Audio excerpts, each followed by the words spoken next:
untuk meluruskan hal-hal yang berkembang di media massa beberapa hari yang lalu.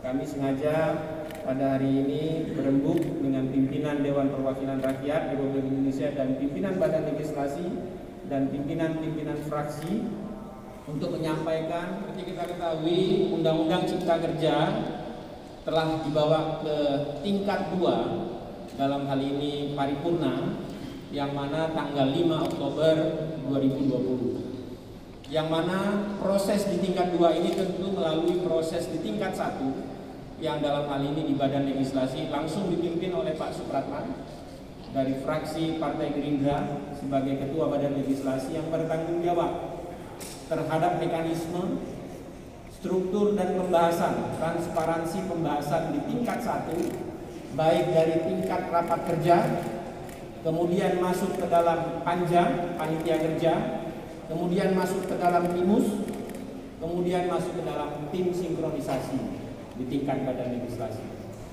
Bahwa proses dilakukan ini, rapat kerja dari 9 fraksi memasukkan yang namanya daftar inventarisasi masalah. 9 fraksi menyatakan dan berpendapat di dalam rapat-rapat kerja maupun di dalam rapat-rapat panitia kerja, rapat timus dan rapat tim sinkronisasi. Sehingga 9 fraksi dalam pembahasan dari rapat kerja sampai dengan di rapat tingkat 1 sepakat. Pasal dan kertas halaman hanya sebesar 812 halaman. Berikut undang-undang dan penjelasan undang-undang Cipta Kerja. Kalau sebatas kepada undang-undang Cipta Kerja, ada yang 1000 sekian, ada yang 900 sekian. Secara resmi kami lembaga Dewan Perwakilan Rakyat Republik Indonesia berdasarkan laporan dari Bapak Sekjen, netting jumlah halaman sebanyak 812 halaman. Nah, hal-hal ini perlu kami sampaikan untuk menyampaikan klarifikasi supaya tidak membingungkan khalayak dan masyarakat secara luas. Yang terakhir, Bapak Ibu sekalian, tentu proses ini kami memahami yang berkembang tentang proses yang ada bahwa tidak diberikannya kesempatan kepada fraksi-fraksi untuk menyampaikan pandangan-pandangan. Perlu kami sampaikan dan melakukan klarifikasi bahwa yang namanya mic di dalam paripurna itu secara otomatis mic di dalam ruang paripurna itu akan mati di dalam waktu 5 menit. Kenapa? Karena itu sudah diatur di dalam tata tertib DPR. Tata tertib DPR pasal 312 dan 314 mengatur lamanya pembicara di dalam rapat-rapat terbatas 5 menit. Sehingga pada saat dia 5 menit berjalan, dia otomatis mic itu otomatis off, mati. Sehingga tidak ada pembatasan menyenggang demokrasi daripada salah satu sahabat saya dari fraksi tertentu yang seolah-olah kami membatasi atau tidak. Kemudian terhadap jumlah pembicara di dalam rapat paripurna memang dilakukan secara proporsional.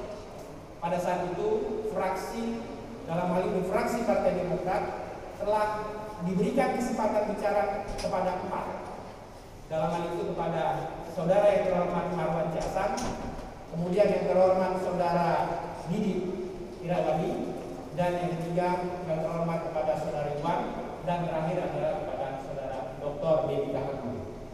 Sudah 4 dari fraksi Partai Demokrat kami berikan alokasi untuk waktu, sehingga kalau dikali 5 menit dia akan bertotal 20 menit.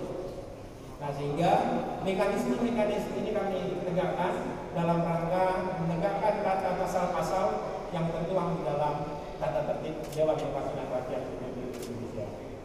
Demikian sahabat-sahabat wartawan dan kepada seluruh masyarakat, kami menyadari simpang siur dan pandangan yang berbeda ini tentu membuat suatu penafsiran dalam pasal.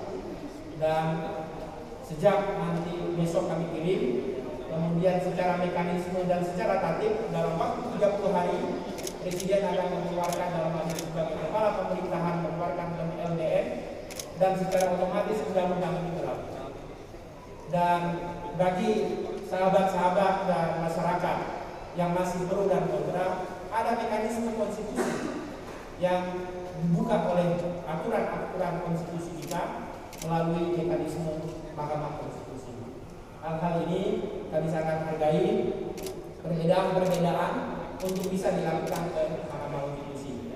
Adapun hal-hal yang telah terjadi beberapa hari belakangan, saya atas nama pribadi, tentunya juga 9 partai dan lembaga Dewan Perwakilan Rakyat Republik Indonesia, mohon maaf apabila ada hal-hal yang kurang sependapat, tapi percayakanlah kepada kami bahwa saya berkomitmen untuk bangsa dan negara menegakkan aturan secara proporsional dan menegakkan itu untuk saya bertanggungjawabkan di hadapan Allah Subhanahu wa Ta'ala. Sehingga tidak ada interest kepentingan pribadi atau kepentingan kelompok dalam kami pimpinan DPR, pimpinan fraksi, dan pimpinan alat kelengkapan dalam badan legislasi memanfaatkan kondisi-kondisi tertentu untuk hal-hal tertentu yang menguntungkan para pihak tertentu. Sehingga mengucapkan terima kasih. Mudah-mudahan Indonesia di bawah kepemimpinan Bapak Presiden Joko Widodo dan Kiai Haji Ma'ruf kepada kami yang ada di Dewan Perwakilan Rakyat Republik Indonesia bersama-sama dengan pemerintah untuk bertekad bersama memajukan Indonesia maju. Demikian, billahi taufiq wal hidayah. Wassalamualaikum warahmatullahi wabarakatuh.